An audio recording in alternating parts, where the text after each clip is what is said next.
On n'aura pas Jean-Michel Blanquer et Agnès Pannier-Runacher en présentiel. En revanche, ils nous ont fait des messages par lesquels on va commencer. Et ensuite, on aura Roland Lescure, président de la commission des affaires économiques, qui fera un mot d'introduction, ainsi qu'Olivier Véran, rapporteur général de la commission des affaires sociales. Et pour démarrer, la petite vidéo de présentation du colloque.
La parole est au ministre.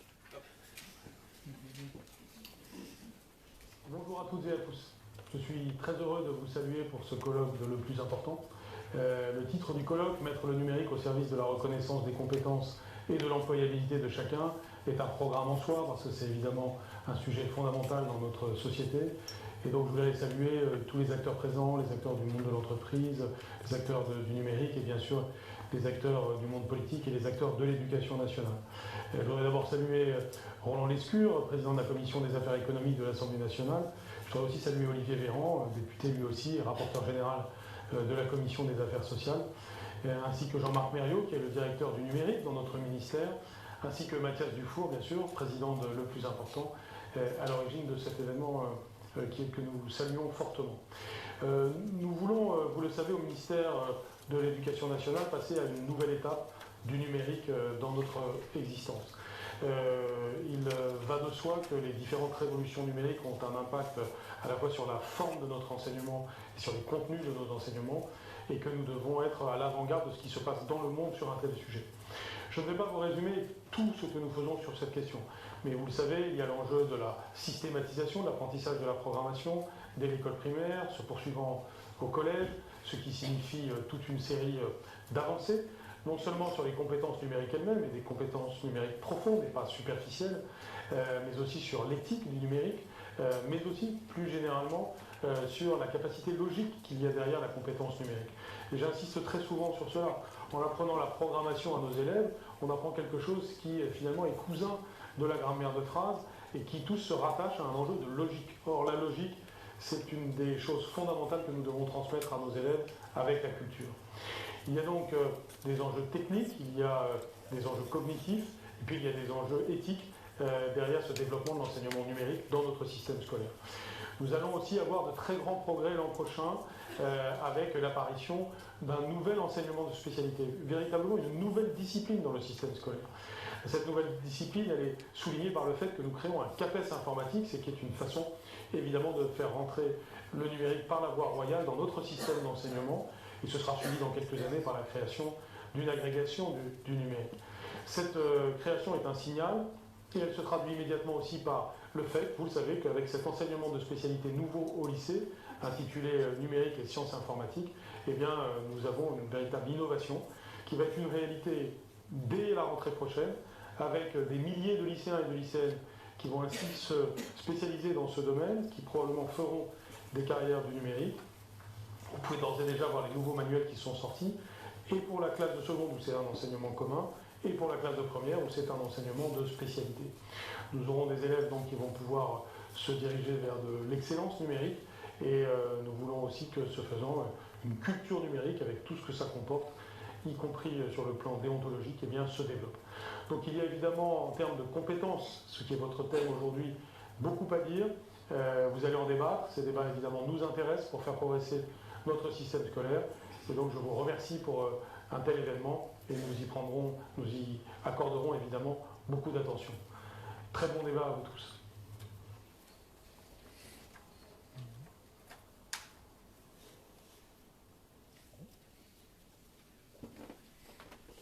Voilà, donc nous avons aussi une intervention alors qu'arrive Olivier Véran, le rapporteur général de la Commission de l'Affaires sociales. Nous allons, avant de te passer la parole, Olivier, une intervention d'un secrétaire d'État auprès du ministre de l'Économie et des Finances, Agnès Pannier-Runacher. Bonjour à tous. Je ne peux malheureusement pas être présente avec vous aujourd'hui, mais je tenais à vous délivrer ce message. Avant toute chose, merci à votre association d'organiser ce colloque dédié au numérique et à la formation, car vous avez raison. Le défi de la formation est le défi le plus important à relever pour notre économie. Je prends un seul exemple, celui de l'industrie. Aujourd'hui, 50 000 emplois ne sont pas pourvus dans l'industrie. 200 000 emplois seraient probablement à pourvoir si les candidats existaient. Car ce n'est pas parce que les industriels ne veulent pas embaucher, c'est tout simplement parce qu'ils ne trouvent pas les compétences dont ils ont besoin. On manque de soudeurs, de techniciens de maintenance, d'ingénieurs en contrôle qualité. Mais ce n'est pas tout. Dans le même temps, on manque de data scientists, de développeurs, de chercheurs en intelligence artificielle. Dans chaque usine, partout en France, j'entends le même constat. On aimerait embaucher, mais on ne trouve pas. En somme, on manque de compétences et c'est particulièrement grave quand on veut enclencher la révolution industrielle 4.0. Pour répondre à ce manque de compétences, nous avons engagé un vaste chantier de transformation de la formation initiale et de l'apprentissage. Tout simplement parce que nos formations initiales ne sont plus adaptées, mais aussi des formations continues, parce qu'on en a besoin tout au long de la vie. La carrière d'un jeune de 20 ans n'aura plus rien à voir avec les carrières que nous avons connues par le passé. Elle ne sera pas déterminée par un diplôme obtenu à 20 ou 25 ans, mais par toutes les formations qu'il fera tout au long de sa vie. Pour répondre à ce manque de compétences, nous avons besoin du numérique. Il est bien trop souvent perçu comme une menace. Au contraire, il doit être perçu comme une opportunité. Une opportunité de mieux valoriser ses compétences. Vous en parlerez ce matin. Les badges numériques peuvent être une solution. Une opportunité pour réduire les inégalités sur le marché de l'emploi en donnant accès à tous aux mêmes formations et aux mêmes informations. Une opportunité pour nos entreprises, enfin. Car la numérisation permet à nos entreprises d'être plus compétitives et donc d'embaucher, qu'il s'agisse de commerçants, d'artisans ou, de l'autre côté, d'industriels. J'en profite pour dissiper une idée reçue. Aujourd'hui, les entreprises les plus numérisées ne détruisent pas d'emplois. Elles en créent, car elles sont plus compétitives. Et c'est pour cette raison que dans le cadre du pacte productif, Cédric O, qui pilote le groupe de travail numérique, consacrera une grande partie de ses travaux à la question des compétences et de comment adresser le manque de compétences dans le numérique. Voilà les quelques messages que je voulais vous transmettre. Je vous laisse maintenant dans les mains de Roland et d'Olivier pour qu'ils lancent le début du colloque. Je vous souhaite une excellente journée de débat. Merci beaucoup. Voilà, merci Agnès Pannier-Runacher qui donc passait la parole à Olivier Véran, rapporteur général de la Commission des Affaires sociales, qui me fait l'honneur de présider ce colloque, qui l'a rendu possible et qui va donc l'ouvrir. Je vous passe la parole, monsieur le rapporteur.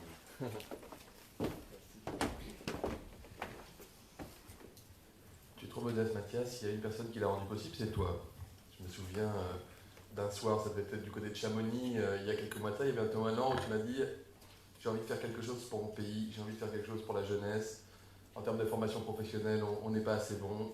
Sur le numérique, on ne va pas assez loin. J'ai envie d'inclure tout le monde, j'ai envie de réduire les inégalités. C'est la pierre à l'édifice que j'ai envie d'apporter. » Et tu m'as dit « est-ce que tu seras d'accord le jour venu pour me donner un coup de main ?» Alors, venir vous parler quelques minutes ce matin, c'est bien peu.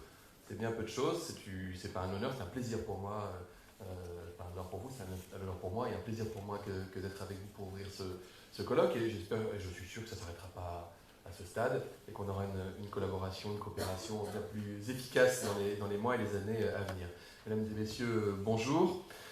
Donc je voudrais commencer en adressant un grand remerciement au think tank le plus important pour cette invitation, qui, je sais, une invitation un colloque de très grande qualité. Je tenais à vous remercier de me permettre d'introduire le propos. Alors je crois que Roland n'a pas pu venir, mais il fait une intervention. Il est avec vous? Il arrive. Ah bah alors c'est très bien. Roland sera là avec vous. Donc il est là? Ah bah voilà. Roland, c'est notre monsieur économie. C'est le président de la commission des affaires économiques, le président incontesté et incontestable de la commission. Et donc il viendra vous parler avec beaucoup plus beaucoup plus de connaissances et de talents que moi de toutes ces questions économiques. Il y a environ 24 ans, c'est en 1995, un président de la République en campagne, Jacques Chirac, dénonçait la fracture sociale, à la fois symptomatique et explicative de la montée inexorable du chômage et des inégalités. En revanche, il y a 24 ans de cela, le numérique n'était pas développé comme il est aujourd'hui.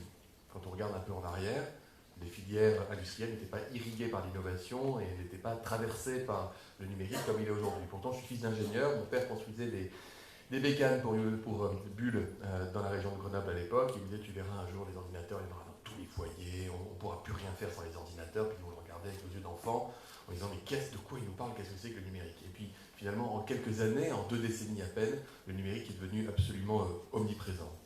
Vous faites à travers ce colloque et votre action quotidienne un travail réel de fond. Ce pourquoi vous nous réunissez aujourd'hui, c'est une promesse d'égalité, une promesse de justice, une promesse de progrès, autant social que technique et technologique. J'ai compris que c'était ça le plus important. Dans un monde où la progression technique s'empresse et se hâte, comment accélérer aussi le progrès social? Plutôt que d'adopter le discours réactionnaire à la mode face à l'emballement technologique actuel, vous répondez de la meilleure des manières et vous vous appuyez sur celui-ci. Le numérique n'est pas notre ennemi, par contre il faut être capable de l'apprivoiser. Trop d'erreurs ont déjà été faites, et finalement généraliser l'utilisation de l'application du compte personnel de formation, le CPF, est un grand pas pour la valorisation du travail fait et bien fait. C'est un grand pas vers la réduction des inégalités, mais il ne faut pas perdre de vue qu'une telle avancée s'accompagne de son lot de problèmes, c'est aussi pour cela que nous sommes réunis et que vous êtes ici réunis aujourd'hui. À travers les ateliers de design thinking que vous avez mis en place, des solutions pourront être évoquées au cours de discussions passionnantes afin de minimiser les risques. Les nombreuses personnalités présentes aujourd'hui sauront sans aucun doute apporter leur expertise en matière de ressources humaines et de management, ainsi que leur connaissance des innovations les plus efficaces. Il est primordial de conserver un dialogue constructif, nourri entre nos différents métiers, fonctions ou activités. Comment négocier et avancer sans l'avis de toutes et tous? Quand je vois aujourd'hui parmi vous des membres du secteur privé, des partenaires sociaux, ainsi que des collègues du secteur public, je me réjouis de voir que finalement les conditions sont réunies et il me tarde d'en connaître les conclusions. Le numérique comme outil quotidien passe en effet par le plébiscite. Une application comme le CPF devient caduque si personne ne devait l'utiliser. Comment intéresser nos concitoyens? Comment leur faire réaliser l'avancée que représente cet outil? Leur faire comprendre que malgré les dérives dont on entend parler tous les mois, il reste une aide indispensable tous les jours. Les récents sondages, celui de YouGov notamment, montrent que les Français sont plutôt réticents devant la formation professionnelle, soit parce qu'elle est perçue comme non prise en compte par les dirigeants politiques, soit parce qu'ils pensent que la formation professionnelle ne répond pas aux besoins du monde de l'entreprise. Dans les 2 cas, le CPF est une amélioration notable. Le numérique est encore trop inexploité pour y résoudre les multiples inégalités d'accès à l'emploi, de valorisation des compétences, de valorisation du travail. Il n'est pas un ennemi, mais un allié qui peut être à surveiller, mais un allié quand même, c'est absolument indiscutable. Et c'est pour ça que je pense que ce colloque est très important. J'espère que vous arriverez à nous aider à progresser, que j'interpellerai avec efficacité les acteurs publics, et notamment les pouvoirs publics représentés par les membres du Parlement ici présents, mais également par les membres du gouvernement qui ont communiqué avec vous grâce au numérique et qui suivront vos conclusions par le même chemin. Merci beaucoup.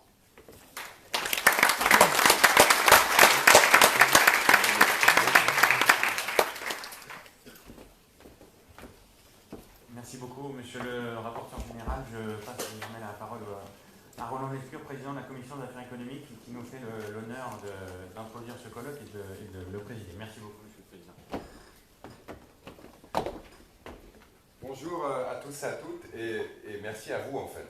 Moi je ne mérite aucun autre remerciement que le plaisir et l'honneur de présider formellement cette séance avec Olivier, qui est un de mes collègues, franchement, que j'ai découvert depuis 2 ans et qui fait partie, je l'espère modestement avec moi, de cette nouvelle génération de députés qui ont eu une vie avant la députation, qui, je n'en doute pas, en auront une après, oui, n'est-ce pas, mais qui souhaitent consacrer un certain nombre d'années au service du public, de la chose publique, dans une très belle maison qui est la nôtre, mais qui est aussi avant tout la vôtre, puisque l'Assemblée nationale, c'est la maison du peuple, et donc je souhaite avant tout vous souhaiter la bienvenue chez vous.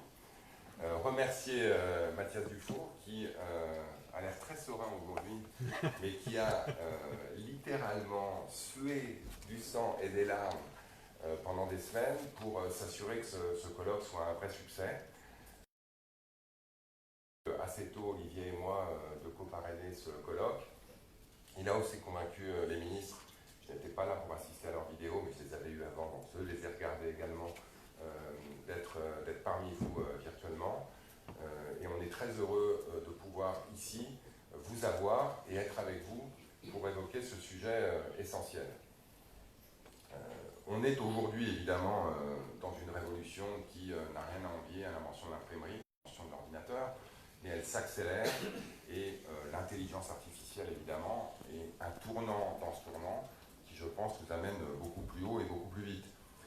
C'est un défi économique très important et qui, comme toutes les révolutions, nous donne un certain nombre d'opportunités. Je pense que vous allez y passer beaucoup de temps aujourd'hui, mais nous donne aussi énormément de risques dont il faut être conscient. Olivier l'a dit, la fracture et la fracture territoriale aujourd'hui, ce sont des réalités. Elles sont au cœur de toutes les élections et de tous les résultats des élections qu'on a dans le monde entier depuis maintenant 2 ou 3 ans. Et donc si on n'arrive pas à s'assurer que cette révolution numérique, cette révolution technologique, elle profite à tous et partout, on aura échoué. Et même aujourd'hui, les grands mandarins de la nouvelle technologie de la Silicon Valley qui se sont enrichis de manière parfois un peu exagérée grâce à ces révolutions, le réalisent, le payent et le payent beaucoup plus que ces GAFA. On avait hier à la Commission économique une audition sur la robotique et on avait une experte de l'OCDE qui nous disait que dans les années qui viennent, c'est un tiers des emplois qui vont changer de manière significative du fait de la révolution technologique. Et on a 14% de mémoire qui vont disparaître, et cela va falloir les remplacer par d'autres, et on sait bien qu'il y a des nouveaux emplois qui se créent tous les jours, mais surtout, un tiers des emplois qui vont être modifiés eux-mêmes de manière significative du fait de cette révolution. Et donc évidemment, les enjeux de formation et d'apprentissage sont essentiels. C'est une opportunité numérique pour l'apprentissage, j'en suis convaincu, avec à la fois un enjeu, je dirais, de fin et de moyen.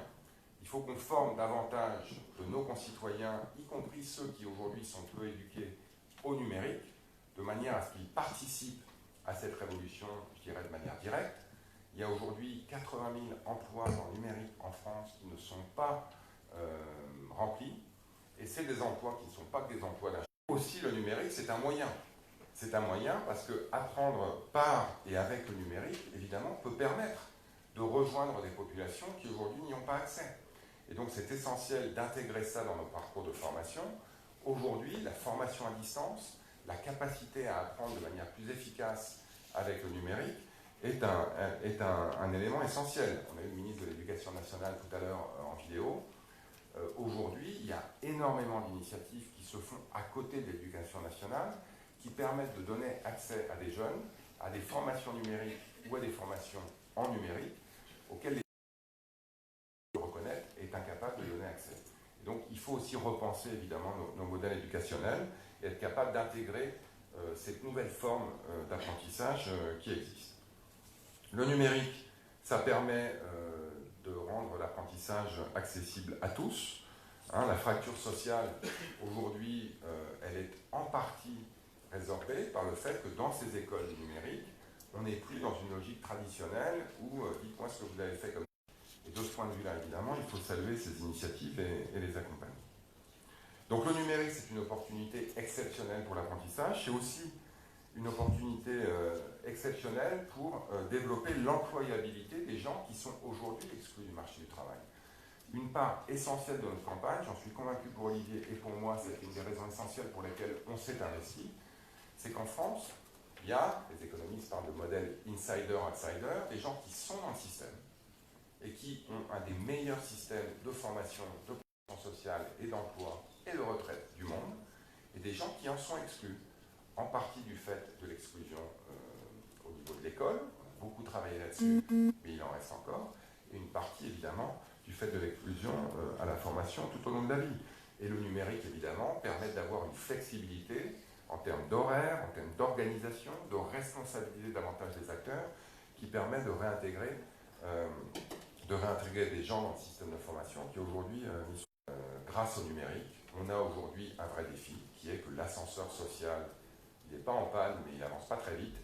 Il faut aujourd'hui, je ne sais plus si c'est 3, 4 ou 5 générations à quelqu'un qui est dans le dernier décile de revenus pour que ses descendants puissent monter dans les déciles supérieurs. Et ça, évidemment, c'est inacceptable. Et c'est aussi des moyens d'améliorer l'employabilité des personnes en situation de handicap.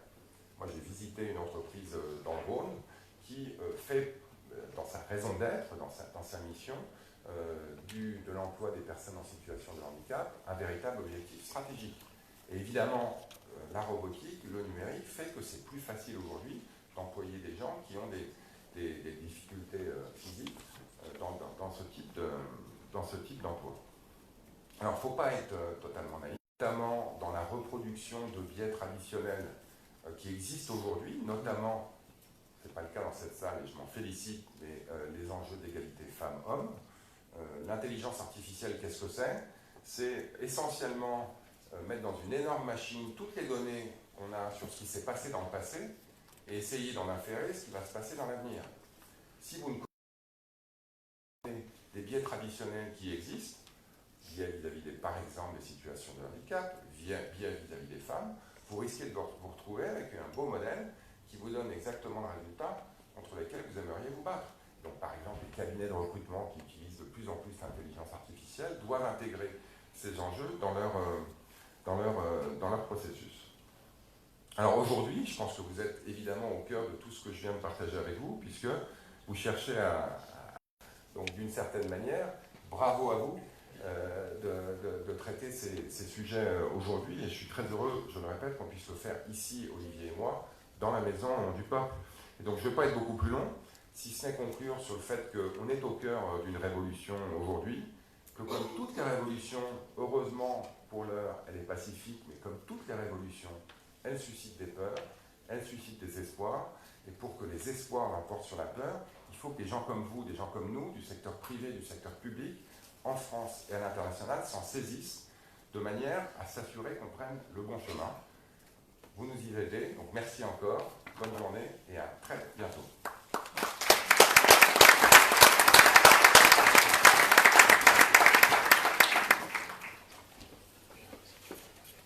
Merci beaucoup, Monsieur le Président, pour cette introduction. Je vais passer la parole à aux intervenants de notre première table ronde. Juste très rapidement, vous présenter la journée avant et puis aussi un peu vous dire qui nous sommes, parce que je suppose que pour la très grande majorité d'entre vous, vous n'avez jamais entendu parler de hashtag le plus important avant de recevoir notre invitation.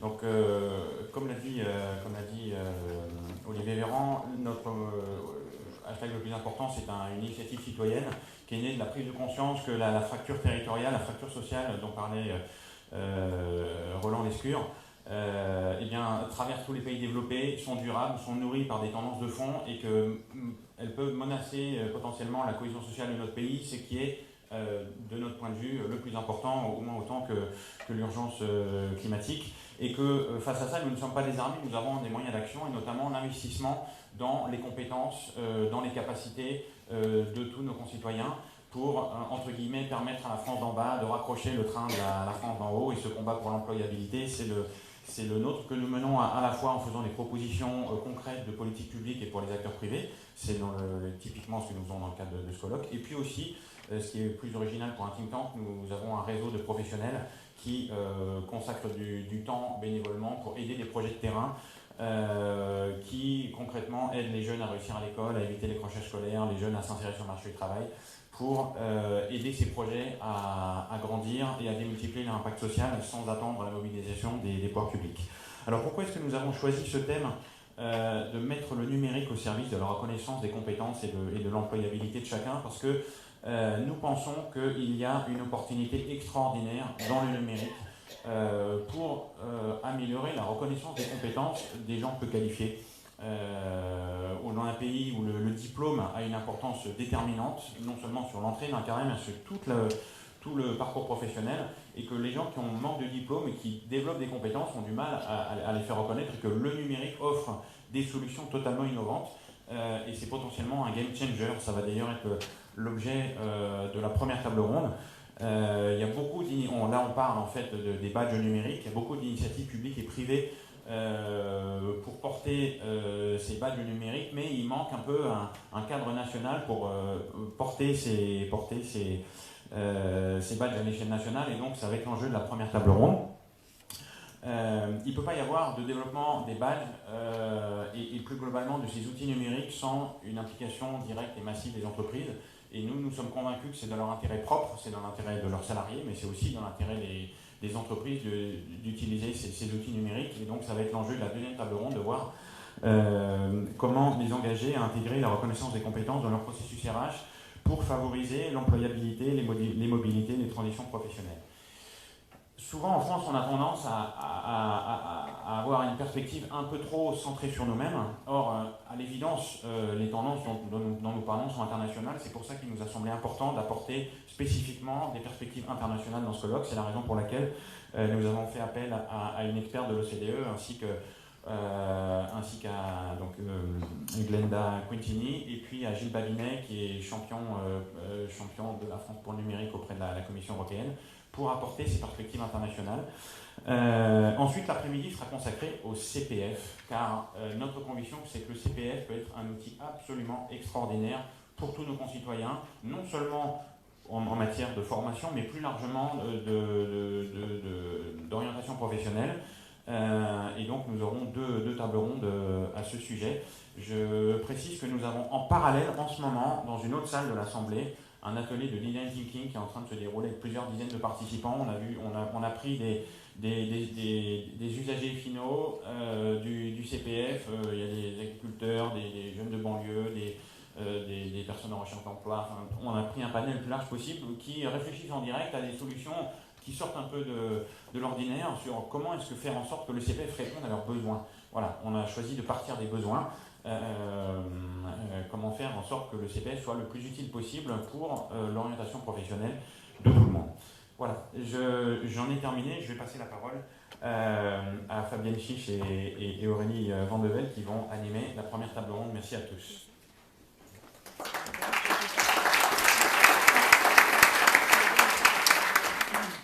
Un mot pour remercier nos partenaires, parce que évidemment c'est un peu lourd d'organiser tout ça, et donc c'est grâce au soutien du cabinet Orphos de la Fédération de la formation professionnelle qui est présent dans la salle, et je tiens à saluer tout particulièrement, ainsi qu'à Jobsfirec et Opcalia aussi, notre partenaire, que cet événement est possible.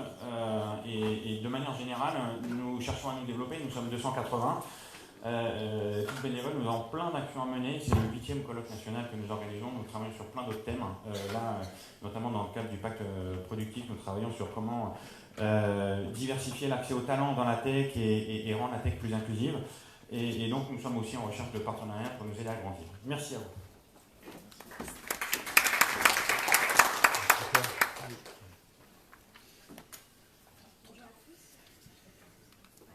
Bonjour à tous. On va appeler Madame Mergen, Monsieur Petitqueux, Madame Martin et Monsieur Lucas.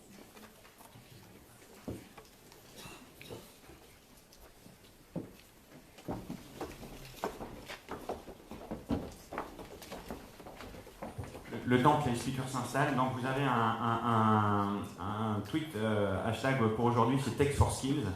Et comme on ambitionne déjà potentiellement de refaire un événement comme ça l'année prochaine, parce que les choses changent tellement qu'il y aura sans doute de la matière pour l'année prochaine, on a Tech for Skills 2019, parce que c'est le début d'une série. Voilà. Nous sommes très honorés de démarrer ce colloque numérique et compétences par la table ronde 1 sur les badges numériques et plus précisément sur la thématique suivante: comment engager le déploiement des badges numériques à l'échelle nationale pour favoriser l'employabilité des travailleurs plus qualifiés. Alors pour ceux qui ne sont pas familiers avec le sujet, donc très brièvement, qu'est-ce qu'un badge numérique? Alors peut-être la page suivante s'il vous plaît.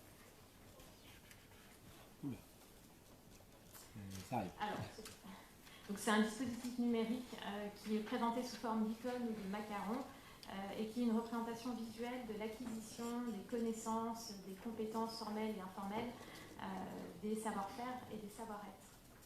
Alors, voilà, vous avez une représentation là sur l'écran derrière moi. Et donc ce badge numérique Open Badge présente de très nombreux avantages. Donc il est facile d'utilisation, il est intuitif, il est dynamique, Il est portable sur toute plateforme agréée et il permet surtout une reconnaissance infiniment plus fine et plus large des connaissances et des compétences par comparaison au traditionnel diplôme que nous connaissons tous. Alors pour échanger sur ce sujet passionnant, nous avons l'immense honneur d'accueillir autour de cette table donc Madame Carole Mergen, DRH chez IBM France, qui nous parlera du système très à la pointe des badges numériques développés par IBM. Nous avons Monsieur Philippe Petitqueux, délégué régional au numérique à la Direction régionale de l'alimentation, de l'agriculture et de la forêt de Normandie, secrétaire général de l'association Reconnaître Open Recognition Alliance, qui est au cœur d'une expérimentation passionnante, celle des badges au service d'un territoire apprenant. Je crois que vous m'entendez mieux maintenant. Madame Laurence Martin, directrice du réseau APAP, l'association pour la promotion du label APP, qui partagera avec nous le succès des badges dans l'accompagnement personnalisé et les parcours de formation. Et Monsieur Bruno Lucas, délégué général de la DGEFP, délégation générale à l'emploi et la formation professionnelle, qui donc met en œuvre les orientations du gouvernement en matière de formation professionnelle et qui suit de très près toutes les expérimentations en termes d'open badge en France. Voilà, merci infiniment de nous avoir rejoints. Pour rappel, le déroulé de la table ronde se fera en 3 temps. Donc, dans un premier temps, nous laisserons 7 minutes à chacun des intervenants pour nous parler de leur expérience en termes d'open badge, des enseignements clés. On passera ensuite à 30 minutes de questions ciblées avec Fabienne et moi-même. Et enfin, le temps restant, des échanges avec l'auditoire. Donc sans plus attendre, je vous propose de démarrer le tour de table avec Madame Mergen et son expérience chez IBM. Merci. Bonjour à tous. Donc je vais... Ah oui. Non. Voilà. Bien, donc mon intervention vise à illustrer très pratiquement et pragmatiquement ce qu'on a mis en place chez IBM, qui est une opération en cours qui a démarré il y a plus de 3 ans et qui continue de s'enrichir en permanence. Donc voilà, une vocation illustrative, c'est pas voilà, c'est plein d'autres choses qui se font. Donc je vais vous montrer là où on en est nous.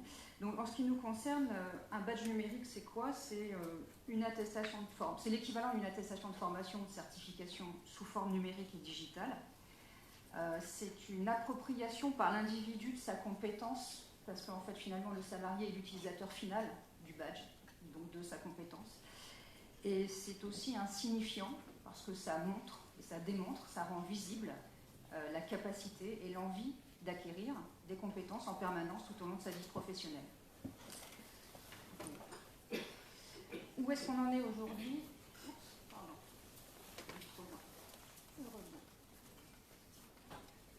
Voilà. Donc où est-ce qu'on en est aujourd'hui chez IBM France? Donc à ce jour, on en est à plus de 20 000 badges obtenus donc par les salariés d'IBM France, dont plus de 50% sur les domaines stratégiques de l'entreprise. Alors ça ne signifie pas que les 50 autres % ne sont pas stratégiques, c'est juste qu'on a catégorisé la nature des badges en fonction du contenu qu'ils comportent. Et donc il y a des badges qui sont déployés pour permettre aux salariés d'acquérir les connaissances, les compétences stratégiques pour l'entreprise, c'est-à-dire sur nos offres, et la valeur qu'elles apportent à nos clients et donc leur capacité à articuler, eux, l'offre chez nos clients. Donc c'est notre métier. Donc c'est ce qui fait les emplois d'aujourd'hui et de demain chez IBM et l'employabilité des salariés d'aujourd'hui et de demain aussi. L'autre moitié est répartie grosso modo sur des certifications métiers, donc qui sont soit propres à IBM, soit transverses à notre industrie, comme les project managers, par exemple, les IT architectes, donc tous les métiers, les cœurs de métier vraiment du marché IT. Et puis, il y a une catégorie toujours autre, pour une catégorie autre, parce qu'il y a effectivement plein de badges très très différents, et vous allez le voir un petit peu plus tard. Les badges, notre système de badges est ouvert à tous, c'est-à-dire que tous les salariés peuvent se former à tout ce qu'ils veulent. Moi, je peux me former à faire du codage Python, alors que je suis à la DRH, et quelqu'un qui est développeur peut se former à des modules sur les ressources humaines s'il en a envie. Alors, évidemment, le manager est prescripteur sous une certaine forme du minimum de compétences qui est nécessaire pour exercer son rôle dans l'année qui vient, dans les 6 mois, les 12 mois, les 18 mois qui viennent, mais le salarié peut très bien décider de choisir, de s'intéresser à tout badge ouvert dans la bibliothèque qui est donc disponible pour tous.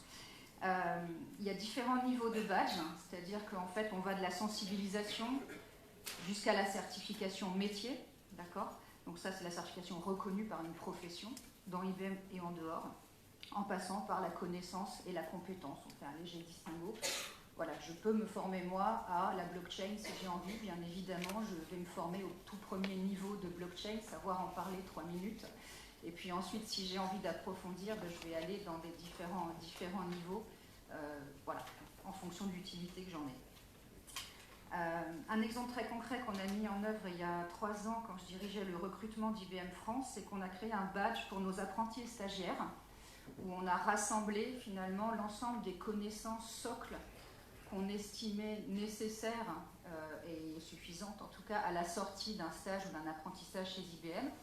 On a rassemblé ces savoirs sous l'égide d'un badge qu'on a nommé Digital Passport Era, en anglais.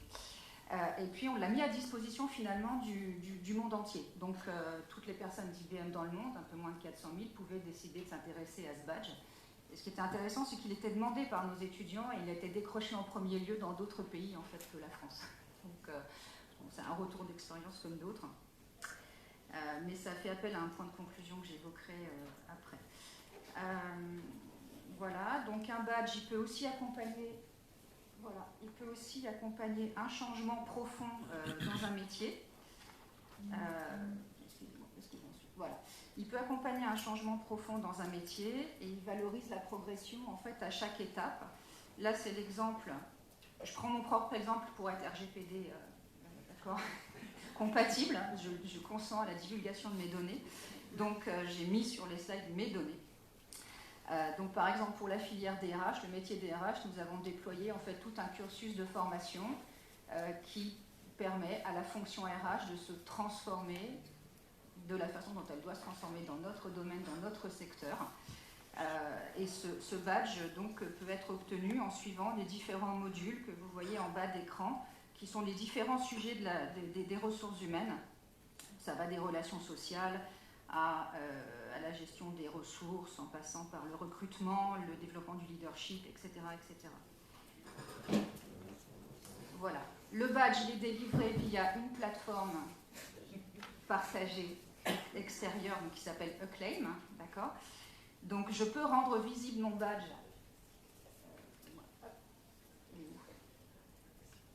Voilà.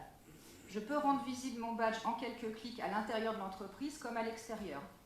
C'est-à-dire qu'une fois que j'ai décroché mon badge, la plateforme Acclaim me dit « Vous avez terminé un track de formation, vous avez le droit à votre badge ». Je le demande, on me l'envoie de façon numérique et je peux en quelques clics l'importer sur mon profil intranet de l'entreprise et également le poster sur LinkedIn, l'envoyer sur LinkedIn pour en faire état. D'ailleurs, quelque chose d'assez, je pense, signifiant, c'est que donc hashtag le plus important, semble-t-il, m'a trouvé parmi les gens chez IBM. J'imagine que peut-être c'était intéressé par l'entreprise, mais finalement m'a démarché parce que j'avais fait état de mes badges sur LinkedIn. Voilà, je ne connaissais personne, voilà, maintenant je vous connais, mais je ne connaissais personne et on est arrivé vers moi finalement par ce truchement. Donc c'est assez intéressant de voir que voilà, la démonstration de ces badges m'a rendu visible pour mes aptitudes acquises récemment et pas pour mon diplôme d'origine et pour voilà, en tout cas ce qu'on pensait que je pouvais apporter à la discussion, au débat. Évidemment, ce badge, le système de badge est opéré sur un portail mondial interne de formation qui, en ce qui nous concerne, est mis en musique par Watson, donc par notre intelligence artificielle augmentée, et qui permet de me prescrire des contenus de formation en fonction de mon métier, de ce que l'entreprise choisit, que je dois en tout cas suivre et développer comme compétence, ce à quoi moi j'ai envie de m'intéresser. Mon dernier niveau atteint sur un domaine particulier, on peut me proposer d'aller au niveau suivant. Voilà, c'est assez infini et je peux choisir, là je me suis choisi des domaines finalement d'intérêt qui ne sont pas mon propre métier, mais qui sont ceux des entités dont j'ai la charge, des départements dont j'ai la charge, puisque je m'occupe d'un certain nombre de métiers chez IBM, donc j'ai jugé utile en tout cas dans les formations auxquelles je peux avoir accès, de m'intéresser au contenu de mes clients internes. Voilà. Ensuite, sur un autre domaine, les badges peuvent aussi permettre d'impulser et d'accompagner des transformations transverses à tous les métiers. Donc là, je prendrai l'exemple des soft skills, donc les compétences, je dirais, transverses, mais qui font appel à toutes les capacités cognitives. Donc ça va de la résolution de problèmes, la capacité à résoudre un conflit, la capacité à articuler une logique. J'ai quelques exemples juste après. Voilà. À noter, donc là très concrètement, c'est voilà.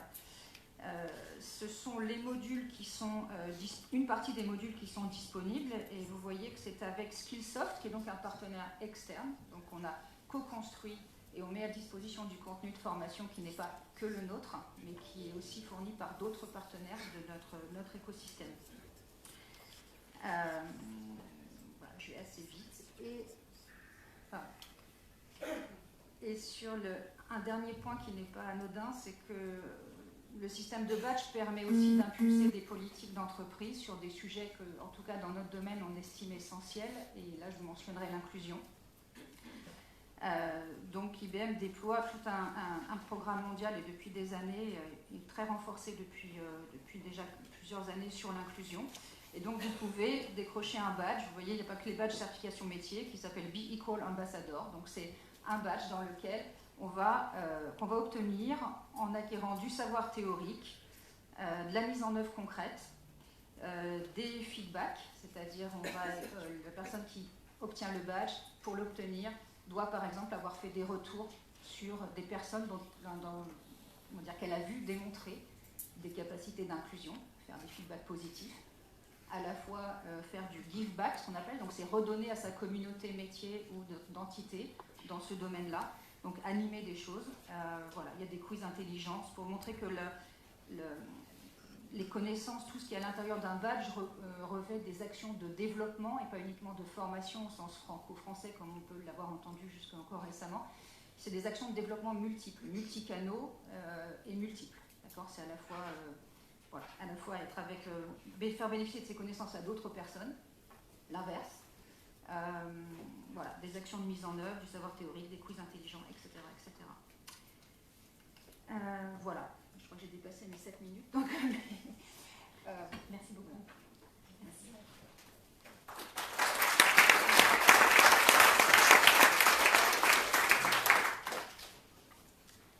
Monsieur Petitqueux, s'il vous plaît. Merci. Oui.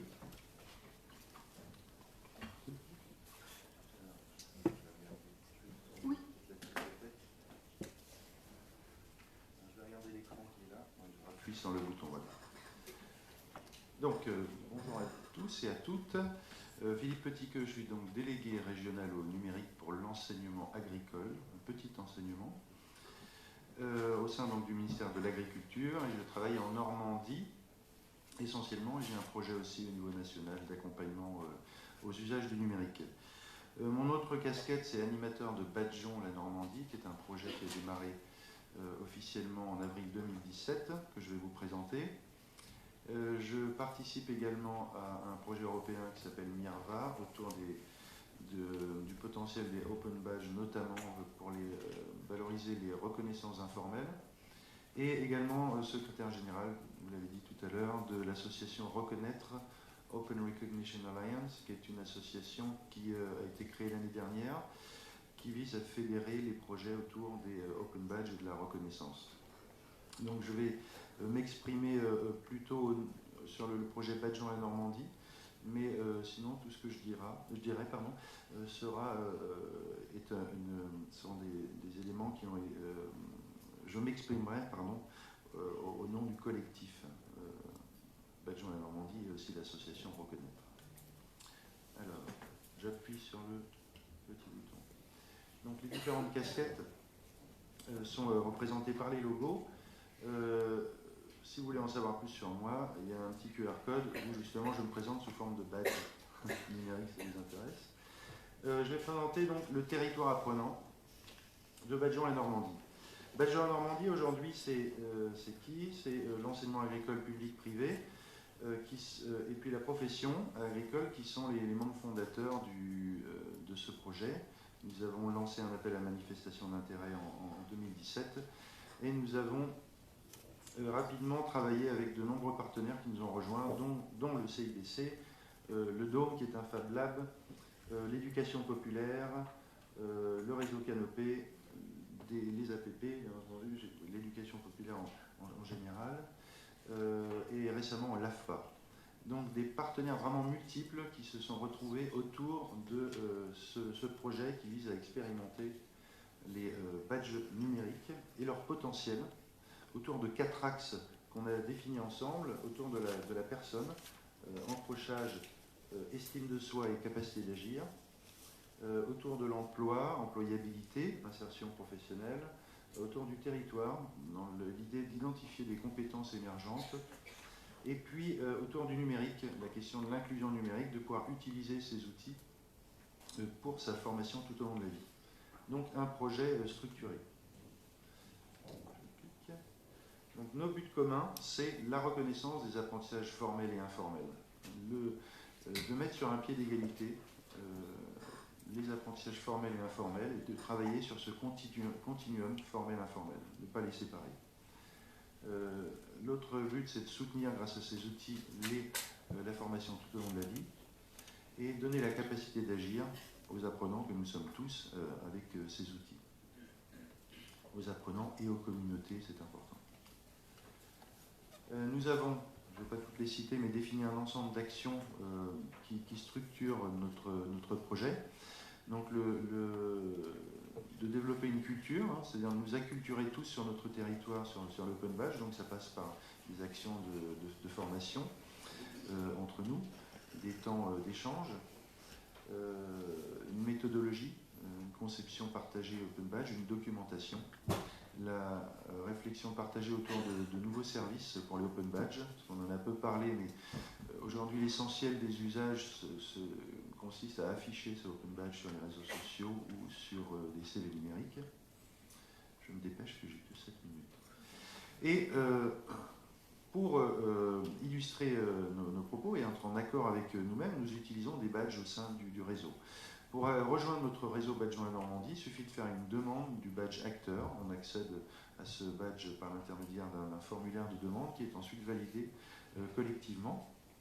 Et de fait, on devient acteur du réseau. On a aussi utilisé les badges de soutien qu'on peut obtenir sur simple demande, qui nous permet de rendre visibles les personnes qui soutiennent ou organisations qui soutiennent notre projet. Dès décembre 2017,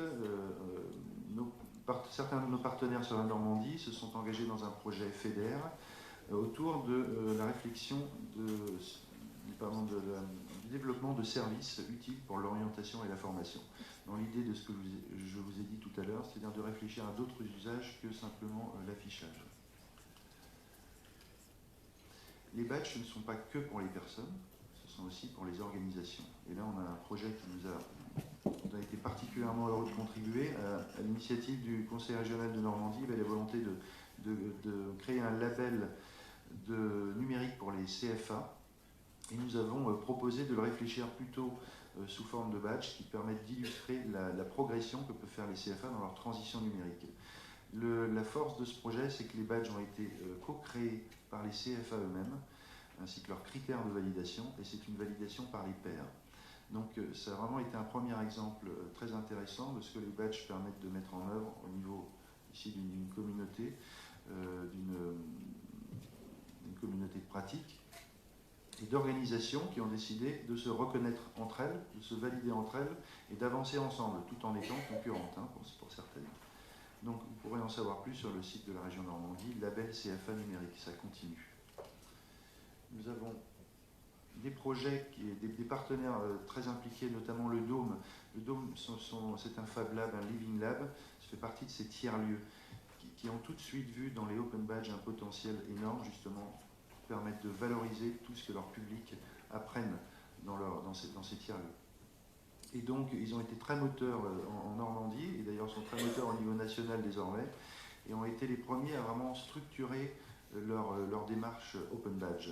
Donc je vous inviterai à regarder ce que fait le Dôme à Caen sur ce sujet, et le CIBC, Centre de bilan de compétences Normandie, qui a aussi vu les badges comme étant un excellent moyen d'accompagner leur public à l'identification de leurs compétences. Badge en Normandie s'inscrit au sein de l'association Reconnaître, donc un mouvement plus large qui s'appelle la Open Recognition Alliance, qui vise à promouvoir la reconnaissance, la valorisation des personnes et de tous leurs apprentissages. Il y aura une conférence à EPIC, si ça vous intéresse, je fais la publicité, à Lille, entre le 16 et le 18 octobre. Comment sommes-nous organisés au niveau de la région Normandie? Donc, sur Badge en Normandie, on a travaillé sur des thématiques transverses, sur la mobilité, coopération internationale, orientation, insertion. On va jusqu'à OpenGPEC, c'est un dossier qui est en cours, qui vise à réfléchir comment utiliser les badges au sein d'une organisation pour repenser différemment la reconnaissance des talents au sein de structures, qu'elles soient privées ou publiques. Un peu à l'image de ce qu'a fait IBM, justement. La prochaine étape pour nous, Badge en Normandie, c'est comment s'inscrire et travailler avec la région sur le programme régional d'investissement compétences. Donc nous sommes en dialogue avec la région qui a décidé récemment de venir observer nos projets, qui sont plusieurs projets locaux sur le territoire qui utilisent les Open Badges. Voilà, j'ai terminé pour Badge en Normandie. Après, c'est plutôt des slides autour de ce que sont les badges. Merci. Merci, monsieur.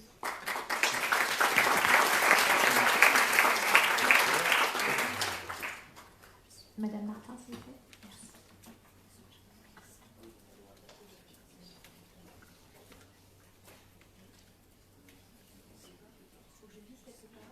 C'est plus par là, ouais. Ah oui, effectivement, d'accord.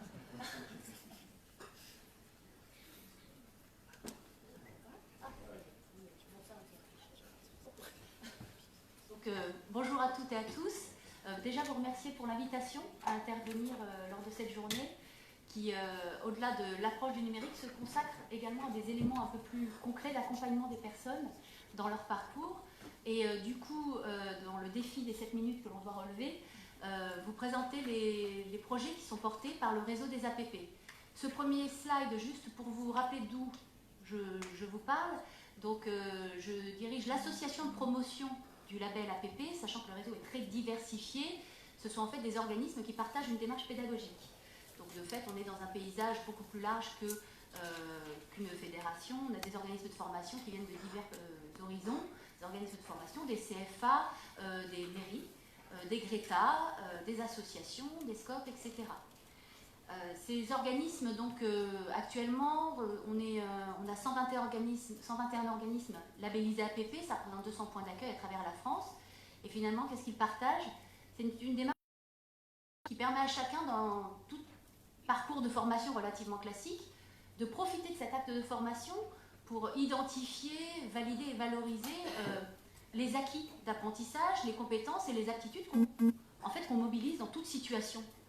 Et l'objectif étant d'accompagner les personnes dans leur autonomie d'apprentissage et leur donner les moyens de se projeter de façon beaucoup plus autonome sur leur parcours de vie comme professionnel. Donc ça, c'est pédagogique, certes reconnu, n'était pas associé à des outils de mise en visibilité de ces compétences acquises et de ces expertises mobilisées. Donc l'objectif, lorsqu'on a commencé à réfléchir sur la possibilité de mobiliser cette nouvelle technologie que représentent les badges, ça a bien été de rendre visible l'invisible. C'est un beau projet. Là, on a essayé de le résumer ainsi. C'est déjà de changer de regard. Là, on se rend compte que par rapport à une action de formation, il est important de la resituer non seulement dans un parcours, mais dans tout ce qu'elle va solliciter comme aptitude, comme acquis d'apprentissage et comme compétence pour être menée à bien. On a bien sûr un changement de posture que permettent les badges, je vais y revenir. L'apprenant, dans la démarche APP, est de toute façon au centre. Il est à comprendre et de fait, avec les badges, on peut officialiser et structurer davantage ce changement de posture. Non seulement pour les apprenants, mais également, vous l'entendez bien, pour les formateurs. On n'est pas dans une approche disciplinaire, On est dans le fait de solliciter et de mobiliser différentes situations pour appliquer les compétences, développer les compétences et surtout leur donner du sens. Notamment pour les publics les plus fragiles, il est important de permettre à chacun de se rendre compte qu'il est compétent, que de fait, toute personne a d'ores et déjà des compétences, et les badges permettent justement de les identifier, et d'apprendre aux personnes à lire toutes ces étapes de formation et toutes ces situations par le biais de ce qu'elles mobilisent comme compétences. Donc on a du coup eu la nécessité de changer également de paradigme, et lorsqu'on a voulu mettre toute cette expertise en visibilité, toute cette capacité de développement des compétences, notamment transversales, je vais y revenir, eh bien, les badges numériques sont venus assez naturellement dans le paysage du champ de ce qui pouvait être mobilisé. Et au fur et à mesure que l'on y a réfléchi, on s'est rendu compte que ça correspondait aussi bien aux besoins des personnes qu'aux besoins des formateurs eux-mêmes. Lorsqu'on suit une action de formation, c'est vrai qu'il est quand même très dommage de ne valider que l'objectif premier et identifié de l'action de formation que l'on suit. Lorsqu'on fait une formation en mathématiques, on va communiquer, on va travailler en équipe, on va aller sur le numérique, on va exercer son sens critique, son raisonnement, et pour autant tout cela restait relativement invisible pour les acteurs extérieurs au parcours. Et les badges permettent justement de mettre tout cela en visibilité.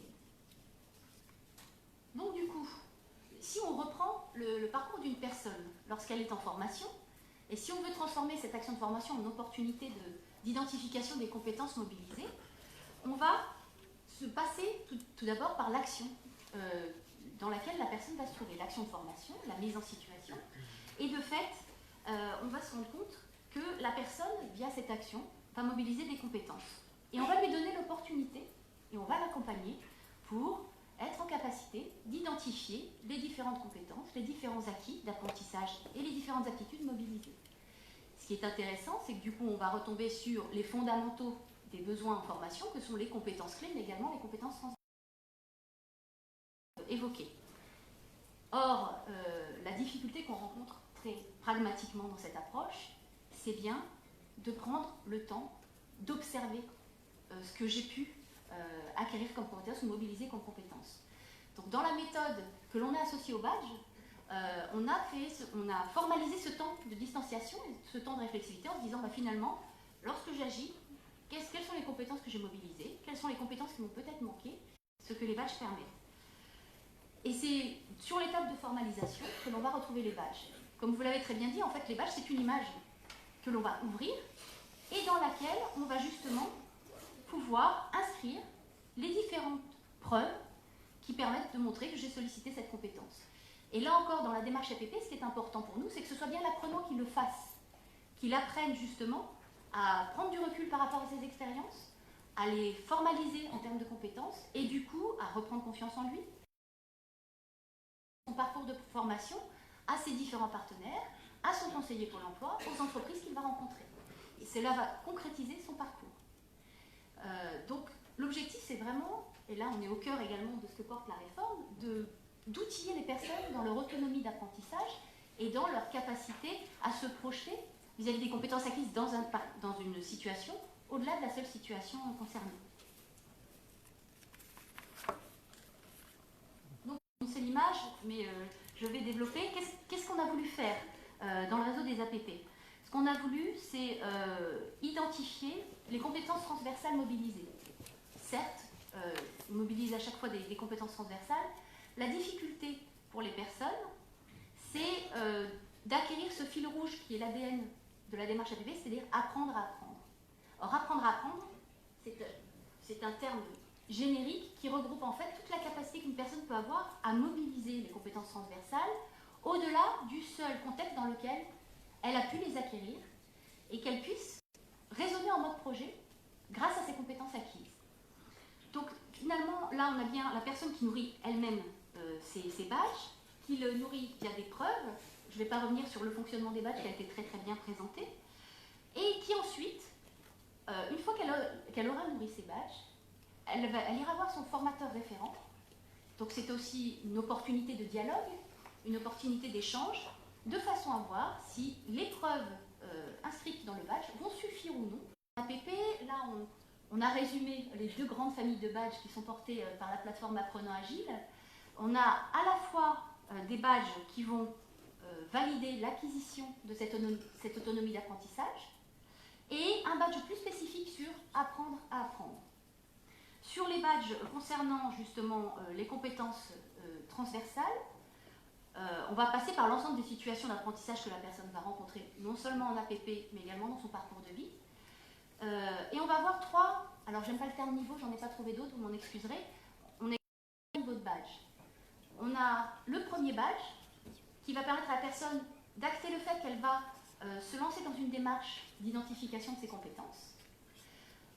On a donc, du coup, c'est le badge qu'on appelait un peu explorateur, qui va en fait formaliser la motivation de la personne à partir sur cette logique de parcours. On a un deuxième niveau qu'on a appelé bâtisseur, qui va vraiment acter du fait que la personne d'architecte vis-à-vis de ses compétences transversales. Ce badge va acter de sa capacité à s'organiser en mode projet et à remobiliser ses compétences transversales dans un tout autre contexte. Et c'est bien finalement ce qui est attendu de l'ensemble des acteurs, non seulement de la personne, mais également de ses interlocuteurs. Lorsqu'on voit que les compétences strictement professionnelles sont de plus en plus volatiles, on voit bien que ce soit les acteurs économiques, que ce soit pour la personne, ce sont bien les compétences transversales qui vont lui permettre d'être autonome et qui vont consolider sa capacité à se projeter dans son parcours. Donc ça, c'est vraiment pour nous un élément important. Pour ce qui est des badges apprendre à apprendre, on est bien là dans l'outillage de la personne en termes de méthodologie. Quelle est la boîte à outils qui va le mieux me correspondre pour apprendre, pour me projeter sur mon avenir, pour identifier les compétences mobilisées. Comme vous le voyez, on s'est énormément basé sur l'observation de ce qui se passait dans le réseau des APP. On a été pendant presque 3 ans maintenant en observation, en modélisation, et tout ce projet doit à la fois sembler extrêmement simple et, j'allais dire, intuitif pour les apprenants accompagnés, mais pour autant, derrière, il nécessite une expertise très spécifique des équipes pédagogiques engagées dans la démarche. J'y reviendrai.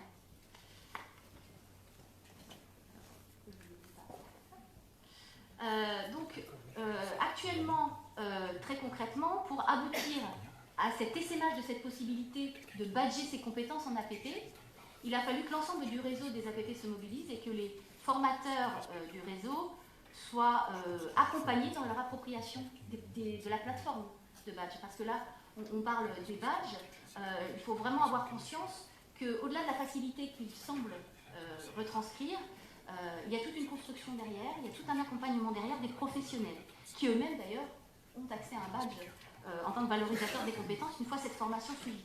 Et on est bien dans une formation action. Là aussi, on est dans le fait que les formateurs eux-mêmes vont s'approprier cette démarche pour pouvoir la proposer ensuite aux différents apprenants. Donc, si on doit résumer actuellement cette démarche au sein du réseau des APP, on a actuellement 149 professionnels formés dans 79 APP et dans 9 régions, ce qui représente d'ores et déjà 65% du réseau. Pour lancer cette démarche, on a été accompagné, on a été cofinancé par le FSE, évidemment sur cet aspect-là. On se lance désormais dans une nouvelle expérimentation, et là ça rebondira avec les thématiques abordées avec M. Lucas, qui est bien maintenant sur cette certification des compétences transversales. Nous sommes désormais porteurs d'une certification apprenant agile qui est inscrite au répertoire, mais qui maintenant doit être portée en tant qu'expérimentation sur l'étape suivante pour voir justement comment les proposer aux apprenants, comment lui donner toute sa légitimité et lui donner de la visibilité. Car on a bien compris également que la difficulté des badges, c'était qu'ils ne soient pas lisibles que d'un réseau, mais de leur permettre justement cette ouverture aux autres fonctionnements. Un autre aspect important, c'est qu'en fait, grâce au badge, on n'accompagne pas seulement des apprenants, mais on a permis aux formateurs experts du réseau APP de formaliser également leur expertise et de dynamiser leur appropriation de cette démarche pédagogique d'accompagnement vers l'autonomie. Tous le faisaient, mais tous n'en avaient pas forcément eux-mêmes conscience. Donc cette formalisation des acquis et des compétences s'applique également aux équipes pédagogiques. Donc j'ai essayé d'être rapide sur ce sujet-là. Donc après, on est à votre disposition pour les questions. Merci.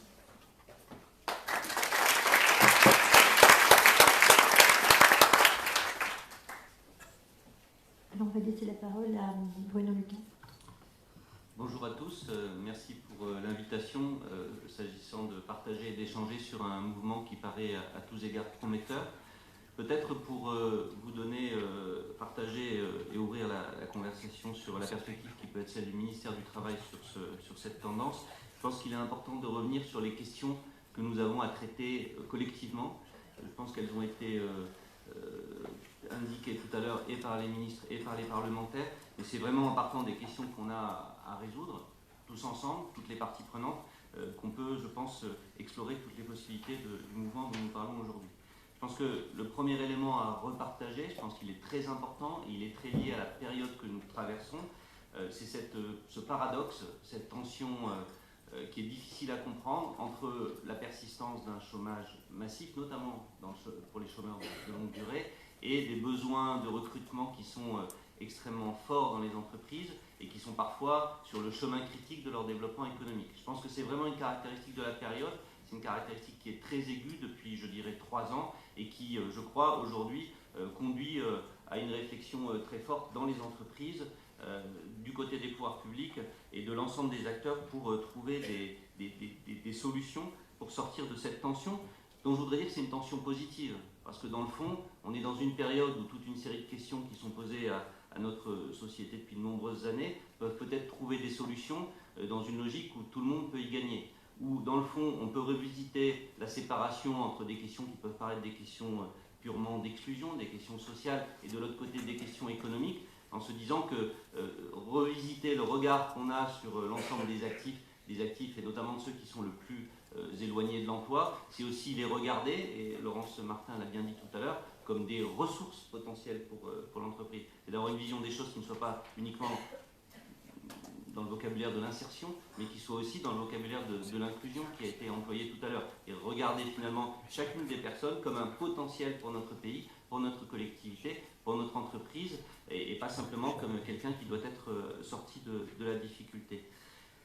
Du coup, l'ensemble des actions qui sont portées aujourd'hui par les politiques publiques en matière d'emploi et de formation professionnelle, elles sont bien dans cette logique de mettre le travail, l'expérience du travail, il y a l'accompagnement, il y a la formation, il y a le travail, l'expérience du travail, comme un élément clé du retour à l'activité des personnes et comme un élément clé aussi de solution pour les difficultés que rencontrent les entreprises en matière de développement. C'est le cas de ce qui est fait en matière de formation professionnelle, ça a été évoqué tout à l'heure. Vous évoquerez tout à l'heure le compte personnel de formation, qui est un outil qui, dans le fond, vise à donner à chacun, à responsabiliser et à donner à chacun la possibilité de piloter son parcours de sécurisation professionnelle. C'est le cas aussi, ça a été évoqué également, dans la responsabilisation qui est faite, qui est donnée aux branches professionnelles dans la gestion, dans le pilotage, dans l'animation, dans le développement de l'apprentissage, cette dimension de la formation initiale en alternance qui met aussi dans le fond un accent particulier sur l'expérience du travail comme un élément de parcours et de développement. Et c'est le cas enfin du plan d'investissement dans les compétences, cet effort massif, je rappelle 13,8 milliards d'euros qui sont investis pour à la fois accompagner les personnes les moins qualifiées et dans une logique de certification et aussi pour travailler sur les logiques de métiers en tension. Donc une première tension positive qui je pense est la toile de fond dans laquelle il faut inscrire la réflexion sur les badges. Une deuxième tension qui peut se présenter, qui est assez naturelle, dans le fond on voit un développement créatif, multiforme, territorial ou national, qui peut être à l'échelle d'une grande entreprise comme IBM, ou qui peut se passer dans un bassin d'emploi, ou qui peut être porté par des réseaux, finalement un foisonnement qui se situe à côté d'un autre dispositif, qui est un dispositif qui est finalement le produit d'un investissement collectif dans la durée, qui est celui de notre système de certification, porté par les ministères certificateurs et par les partenaires sociaux, et qui est aussi quelque chose dont il faut mesurer la valeur, dans la mesure où c'est finalement le langage partagé qui a été construit dans la durée, et qui est donc aussi un atout collectif. Donc on pourrait se dire que c'est une contradiction. Et donc les open badges, ça vient finalement grignoter un système qui lui-même, je voudrais le dire, est en voie d'évolution avec la loi pour la liberté de choisir son évolution professionnelle, son avenir professionnel et son évolution professionnelle, puisqu'il redonne un poids plus grand aux partenaires sociaux, donc aux représentants des entreprises, salariés, employeurs dans les futures commissions paritaires de certification pour travailler sur les certifications, les modulariser, travailler sur des passerelles. Donc vous pourrez dire qu'il y a une contradiction.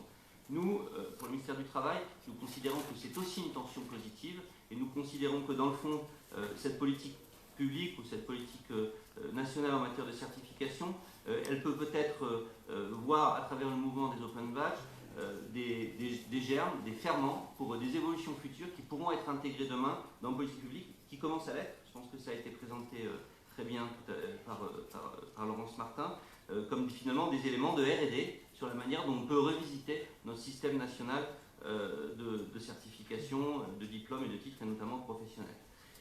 Alors, comment est-ce que nous essayons, nous, au ministère du Travail, de finalement contribuer à cette réflexion collective sur la manière, finalement, de préparer les étapes futures des dispositifs de certification, de ce langage, finalement, de la compétence qui doit être partagé par tous?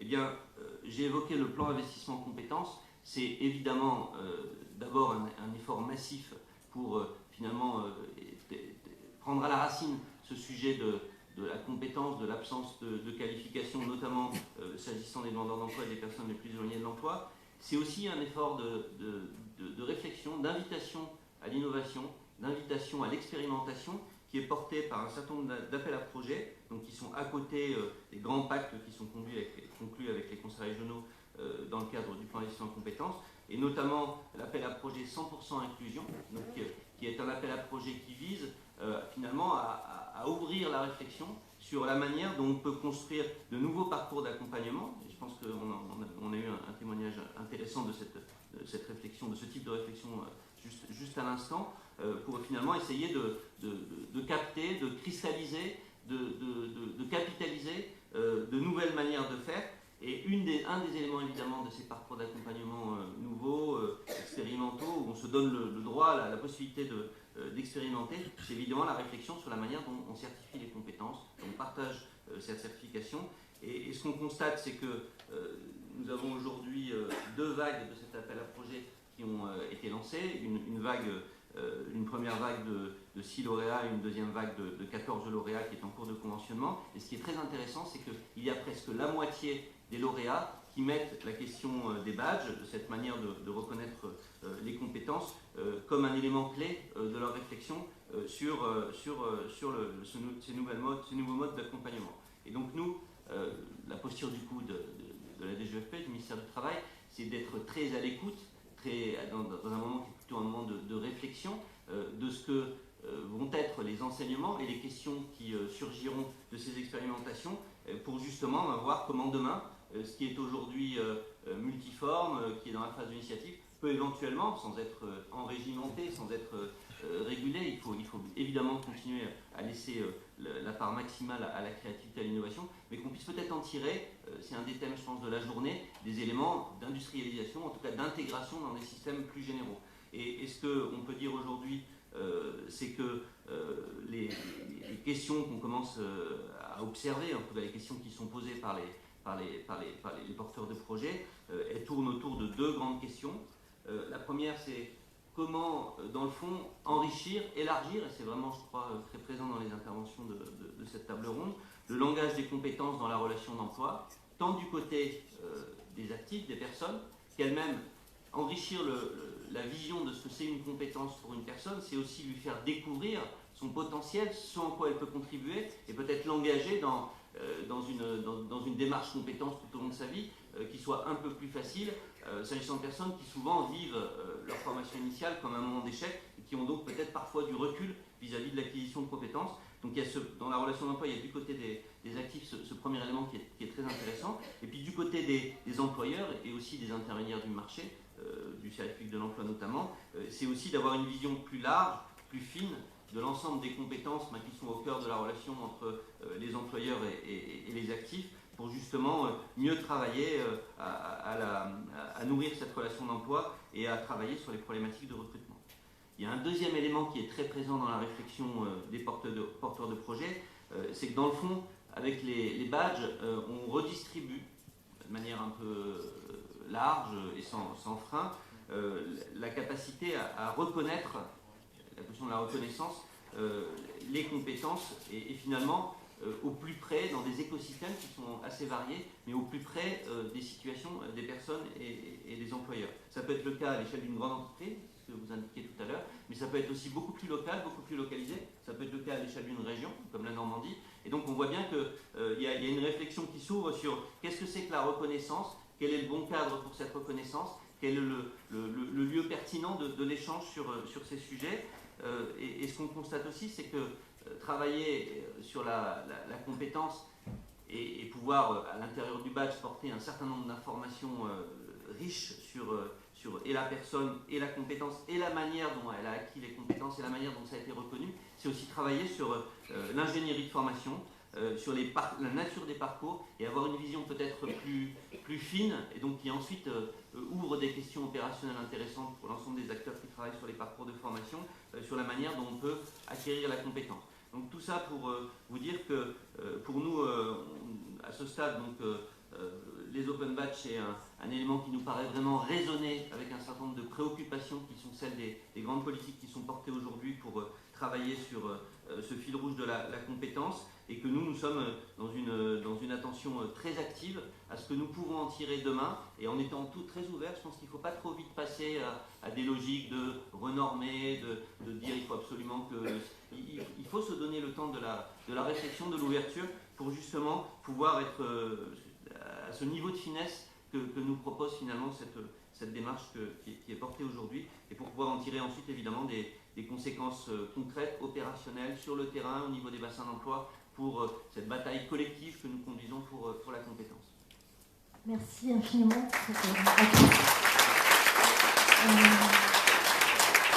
merci pour ces contributions passionnantes et très enrichissantes. Donc on va commencer quelques questions qu'on a posées. Donc ce qui est intéressant, c'est peut-être Caroline Ragen, de savoir en quoi les badges numériques peuvent être mis en place au sein de l'entreprise, notamment pour les moins qualifiés. Et ce qui serait intéressant aussi, je pense, si vous pouvez, c'est revenir sur l'accompagnement, comment c'est perçu, et vraiment sur les impacts que ça a sur l'évolution, par exemple, de carrière au sein de l'entreprise, et peut-être aussi sur l'impact sur les transformations digitales pour mieux les accompagner, notamment au niveau de ce que ça peut apporter sur les changements au niveau de l'emploi.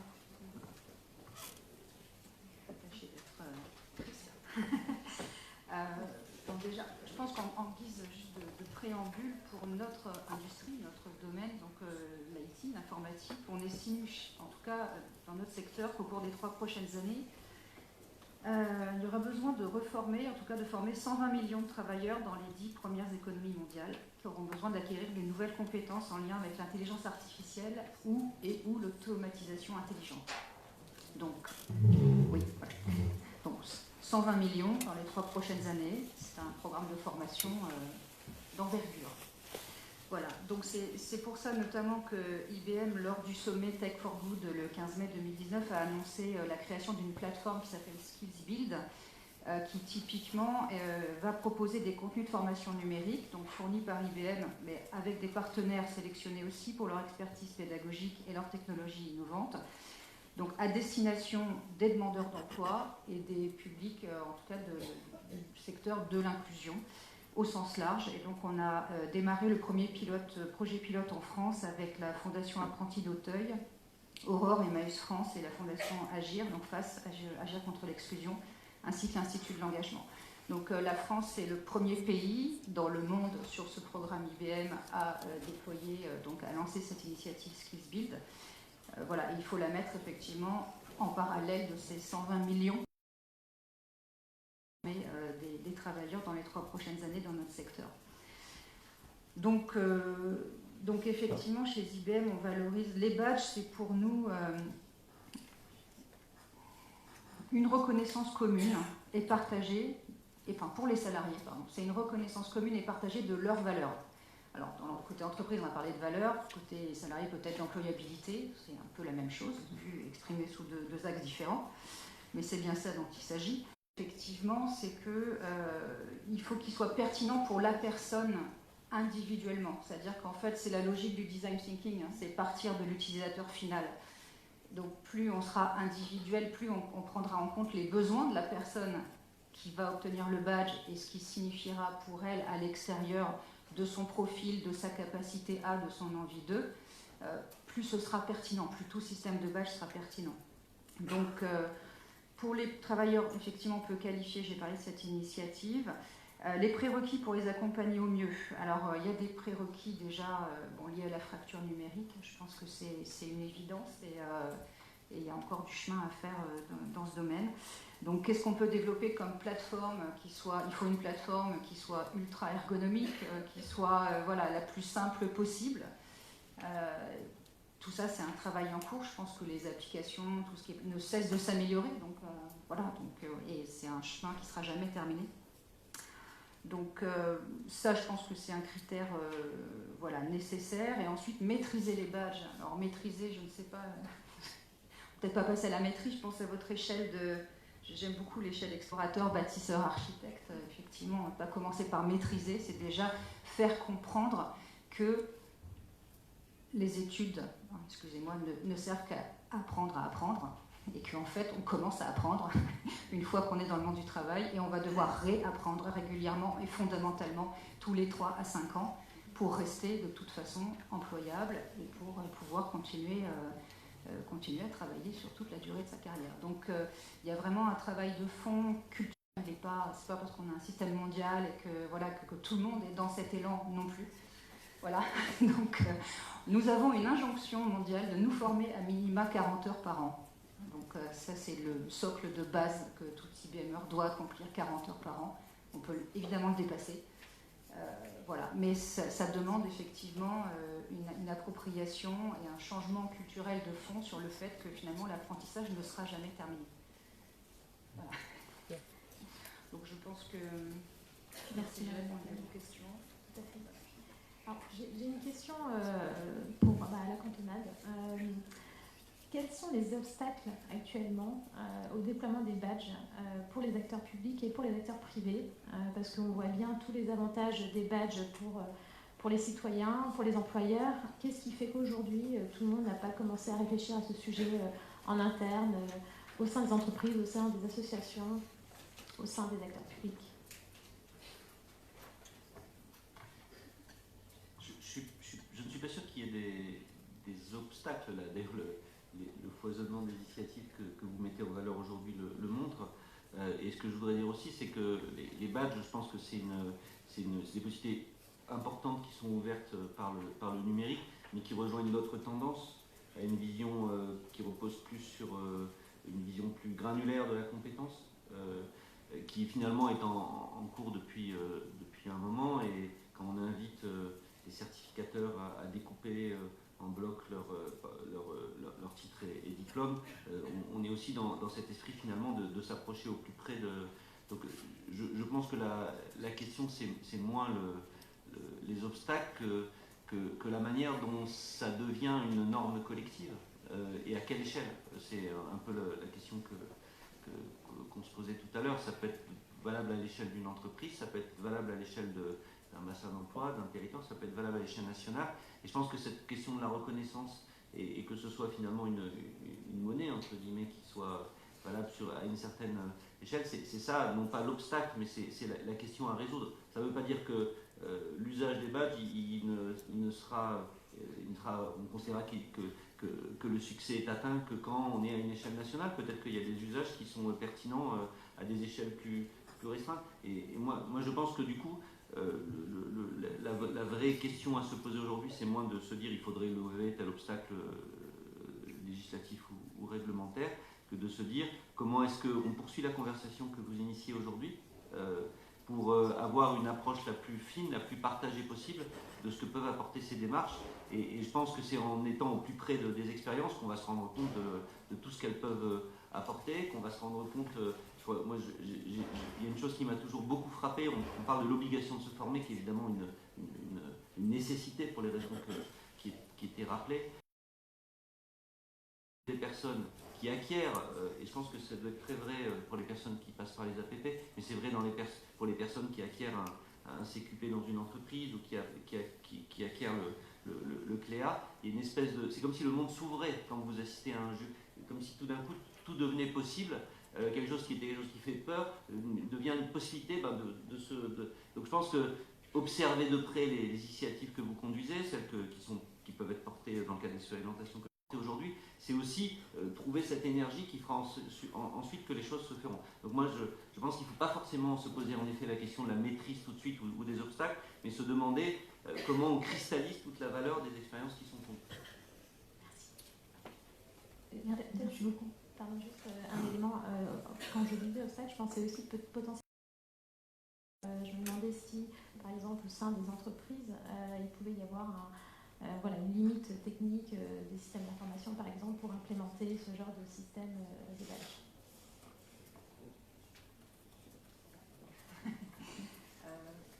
Oui, alors c'est sûr que c'est un peu une mise en abîme finalement, parce que le portail c'est un peu une mise en abîme, parce que la formation au numérique se fait par le numérique. Donc voilà.